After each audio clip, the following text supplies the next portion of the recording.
Assalamualaikum warahmatullahi wabarakatuh. Perkenalkan, nama saya Rikinda Harudunisa. Saya dari jurusan Bimbingan dan Konseling Universitas Sultan Agung Tirtayasa. Nah, kali ini saya akan menyampaikan materi terkait keluarga harmonis yang akan dibahas dalam bimbingan klasikal.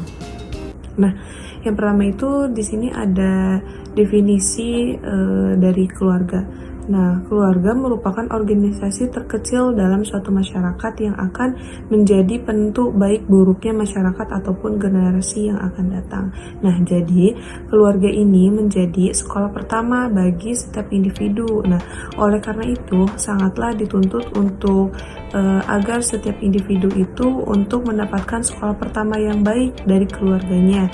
Nah, lebih tepatnya itu dalam Islam itu disebut dengan keluarga sakinah.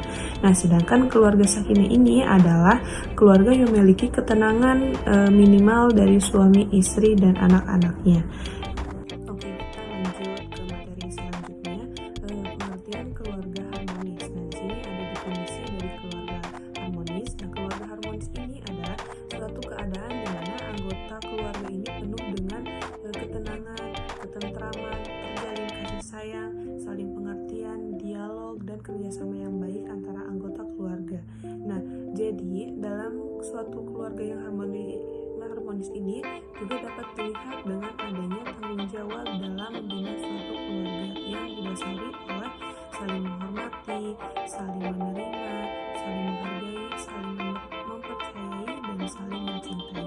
Nah, keharmonisan keluarga juga dapat ditandai dengan adanya hubungan yang bersatu padu, komunikasi yang terbuka, dan kehangatan di antara anggota keluarganya.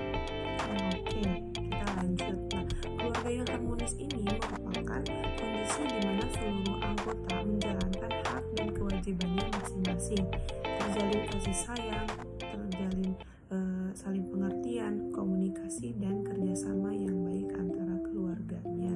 Nah, sedangkan menurut Walgito pada tahun 1991, keharmonisan keluarga adalah berkumpulnya unsur fisik dan psikis yang berbeda antara pria dan wanita sebagai pasangan suami istri yang dilandasi oleh berbagai unsur persamaan seperti saling dapat memberi dan menerima, cinta kasih tulus, dan memiliki nilai-nilai serupa dalam perbedaan. Baik, nah selanjutnya di sini ada aspek-aspek keharmonisan dalam keluarga. Nah, menurut Gunarsa pada tahun 1994 terdapat beberapa aspek ataupun ciri-ciri dalam keharmonisan keluarganya, yaitu yang pertama ada kasih sayang antara keluarga. Nah, kasih sayang ini merupakan kebutuhan manusia yang hakiki karena sejak lahir itu manusia membutuhkan kasih sayang dari sesama keluarganya. Nah, dalam suatu keluarga yang memang mempunyai hubungan emosional antara satu dengan yang lainnya, sudah semestinya kasih sayang itu terjalin di antara mereka dengan baik dan sangat harmonis. Nah, selanjutnya di sini ada yang kedua, saling pengertian sesama anggota keluarga. Nah, selain kasih sayang juga di sini pada umumnya para remaja sangat mengharapkan pengertian dari orang tuanya. Nah, dengan adanya saling pengertian, maka ini tidak akan terjadi pertengkaran antara sesama anggota keluarganya. Nah, yang ketiga di sini ada dialog ataupun komunikasi yang terjalin di dalam keluarga. Nah, komunikasi ini adalah cara yang ideal untuk mempererat suatu hubungan antara anggota keluarganya. Nah, dengan memanfaatkan waktu secara efisien dan efektif untuk berkomunikasi, dapat diketahui keinginan dari masing-masing pihak, dan setiap permasalahan itu dapat terselesaikan dengan baik. Nah, adapun permasalahan yang dibicarakan itu beragam, misalnya membicarakan terkait masalah pergaulan sehari-hari dengan teman, masalah kesulitan di sekolah seperti masalah dengan guru, pekerjaan rumah, dan sebagainya. Nah, yang keempat di sini ada kerjasama antara anggota keluarga. Nah, kerjasama yang baik antara sesama anggota keluarga itu sangat dibutuhkan dalam kehidupan sehari-hari. Nah, adapun saling membantu dan gotong royong akan mendorong anak untuk bersifat toleransi jika kelak bersosialisasi dalam masyarakat. Nah, apabila di dalam keluarga ini kurang terjalinnya kerjasama, maka itu akan membuat anak-anak akan menjadi malas untuk belajar karena dianggapnya ini tidak ada perhatian dari orang tuanya. Nah, jadi di sini orang tua harus membimbing dan mengarahkan belajar untuk anaknya. Oke, nah sedangkan menurut Hawari pada tahun 1996, keluarga yang harmonis memiliki beberapa aspek ataupun kriteria yang harus diwujudkan, yaitu yang pertama, menciptakan kehidupan beragama dalam keluarga. Nah, sebuah keluarga yang harmonis ini ditandai dengan terciptanya kehidupan beragama dalam rumah tersebut. Nah, kenapa menciptakan kehidupan beragama dalam keluarga itu penting? Karena hal ini dapat dikatakan penting karena dalam suatu agama itu terdapat nilai-nilai moral dan etika kehidupan. Nah, dalam beberapa penelitian juga ditemukan bahwa ada keluarga yang tidak religius, di mana keluarga ini dalam penanaman komitmennya itu rendah ataupun tanpa ada nilai agama, sekali lebih cenderung terjadi konflik dan percekcokan dalam suatu keluarga. Nah, yang kedua itu memiliki waktu bersama keluarga. Nah, dalam keluarga yang harmonis selalu menyediakan waktu untuk bersama keluarganya, baik itu hanya sekedar berkumpul, makan bersama, menemani anak bermain, dan mendengarkan masalah dan mendengarkan keluhan anak. Nah, dalam kebersamaan ini anak akan merasa dirinya itu dibutuhkan dan diperhatikan oleh orang tuanya, sehingga anak akan betah tinggal di rumah. Nah, yang ketiga, ini ada komunikasi yang baik antar anggota keluarga. Nah, komunikasi ini merupakan dasar terciptanya keharmonisan dalam keluarga. Nah, anak akan merasa aman apabila orang tuanya itu tanpa rukun, karena kerukunan tersebut akan memberikan rasa aman dan ketenangan bagi anaknya. Komunikasi yang baik dalam keluarga juga akan dapat membantu anak untuk memecahkan permasalahan yang dihadapinya di luar rumah. Nah, dalam hal ini selain berperan sebagai orang tua, ibu dan ayah juga harus berperan sebagai teman agar anak ini lebih leluasa dan terbuka dalam menyampaikan semua permasalahannya. Oke, yang keempat di sini ada saling menghargai antar sesama anggota keluarga.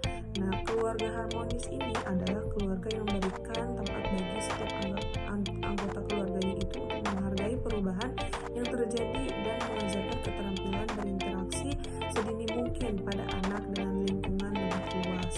Nah, yang kelima di sini ada kualitas dan kuantitas konflik yang minim. Nah, jika dalam suatu keluarga ini sering terjadi perselisihan dan pertengkaran, maka suasana dalam keluarga ini tidak lagi menyenangkan. Nah, dalam keluarga yang harmonis ini, setiap anggota keluarga berusaha untuk menyelesaikan masalah dengan kepala dingin dan mencari penyelesaian terbaik dari setiap permasalahannya. Nah, selanjutnya di sini yang keenam ada adanya hubungan dan ataupun ikatan yang erat dalam anggota keluarga. Nah, hubungan yang erat antara anggota keluarga itu juga menentukan harmonisnya sebuah keluarga. Nah, apabila dalam suatu keluarga ini tidak terjadi hubungan yang erat, maka antar anggota keluarga ini tidak ada lagi rasa saling memiliki dan rasa kebersamaan akan kurang. Nah, hubungan yang erat antar anggota keluarga ini dapat diwujudkan dengan adanya kebersamaan, komunikasi yang baik antar anggota keluarga, dan saling menghargai sesama anggota keluarganya. Oke, selanjutnya di sini ada faktor yang mempengaruhi keharmonisan sebuah keluarga. Nah, menurut Gunarsa pada tahun 1994 terdapat beberapa faktor yang dapat mempengaruhi keharmonisan keluarga, yaitu yang pertama, suasana rumah. Nah, suasana rumah ini adalah keserasian antara pribadi, antara orang tua dengan anaknya. Nah, apabila suasana rumah ini kurang menyenangkan bagi anak, nah ini akan anak ini akan melihat ayah dan ibu itu pengertian apabila suasana suasana rumahnya ini menyenangkan. Nah, ini akan terjadi bekerja sama serta mengasihi satu sama lain. Nah, yang kedua, kehadiran anak dari hasil perkawinan. Nah, kehadiran seorang anak ini akan lebih memperkokoh dan memperkuat ikatan dalam suatu keluarga. Nah, kenapa anak ini bisa dibilang lebih memperkokoh dan memperkuat sebuah ikatan dalam keluarga? Karena anak ini disebut sebagai tali yang menyambung kasih sayang antar anggota keluarganya, antar kedua orang tuanya dengan anaknya. Yang ketiga, di sini ada kondisi ekonomi. Nah, kondisi ekonomi ini diperkirakan dapat berpengaruh terhadap keharmonisan dalam suatu keluarga. Oke, di sini ada materi selanjutnya, yaitu cara meningkatkan keharmonisan dalam suatu keluarga. Nah, menurut Gunarsa pada tahun 1994 terdapat beberapa hal yang perlu dilakukan dalam meningkatkan keharmonisan dalam suatu keluarga, yaitu yang pertama ada perhatian. Nah, perhatian ini adalah menaruh hati pada seluruh anggota keluarga sebagai dasar utama hubungan yang baik antar anggota keluarga. Nah, yang kedua ini ada pengetahuan. Nah, perlunya mendapat pengetahuan ini tanpa henti-hentinya untuk memperluas wawasan sangat dibutuhkan dalam menjalin kehidupan keluarga. Nah, ya, kenapa dikatakan sangat perlu? Karena ini memang perlu untuk mengetahui anggota keluarganya, yaitu mengetahui dalam setiap perubahan dalam keluarga dan perubahan dalam anggota keluarganya, agar kejadian yang kurang diinginkan itu kelak akan dapat diantisipasi. Nah, yang ketiga ada pengenalan. Nah, terhadap semua anggota keluarga, hal ini berarti pengenalan terhadap diri sendiri, dan pengenalan diri sendiri yang baik itu penting untuk menupuk pengertian-pengertian. Nah, bila pengenalan diri sendiri telah tercapai, maka akan lebih mudah untuk menyorot semua kejadian ataupun peristiwa yang terjadi dalam keluarga. Nah, masalah akan lebih mudah diatasi karena banyaknya latar belakang lebih cepat terungkap dan teratasi. Nah, pengertian yang berkembang akibat pengetahuan tadi akan mengurangi kemudian dalam keluarganya. Nah, yang keempat di sini ada sikap menerima. Nah, langkah lanjutan dari sikap pengertian adalah sikap menerima, yang berarti dengan segala kelemahan, kekurangan, dan kelebihannya, ia harus tetap mendapatkan tepat dalam keluarganya.